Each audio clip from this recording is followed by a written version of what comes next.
My name is Dr. Mark Browne. I'm the Chief Medical Officer for Covenant Health here in Knoxville, Tennessee. In general, the more closely you interact with others and the longer that interaction is, the higher the risk of spreading the virus. Whether you're running errands, traveling, or just visiting a public place, it's important to practice these core principles to reduce risk from COVID-19. The 5 core principles are: wear a face covering, wash your hands frequently, practice social distancing, avoid high-touch surfaces like light switches and doorknobs, and if you're sick, stay home. When you're leaving your house, make sure you have a face covering, tissues, and hand sanitizer with you when you do. There are a few points to consider when deciding where you will go and what you will do.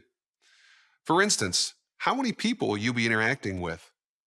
Some people have the virus and don't have any symptoms at all, and it's not yet known how often people without symptoms can transmit the virus to others. Your risk increases when you come in contact with more people, groups of people who aren't practicing social distancing or wearing face coverings, or simply people that are new to you.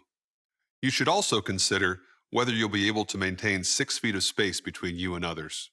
Some things to remember are: the closer you are to other people who may be infected, the greater your risk of getting sick. Keeping distance from other people is especially important for people who have an increased risk for severe illness. Indoor spaces are riskier than outdoor spaces, where it might be harder to keep people apart and there's less ventilation. Also, the amount of time you'll be spending outside of your home is important. Spending more time with people who may be infected increases your risk of becoming sick. Spending more time with people increases their risk of becoming infected if there's any chance that you might already have the virus. Travel increases your chances of getting and spreading COVID-19.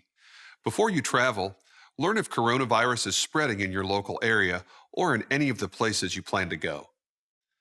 Traveling to visit family may be especially dangerous if you or your loved ones are more likely to get very ill from COVID-19. People at higher risk for severe illness need to take extra precautions. If you do travel, you should also plan and prepare for the type of travel, including ensuring you are aware of any local restrictions or recommendations at your destination. Additionally, your employer may want to know if you have traveled to a high-risk area.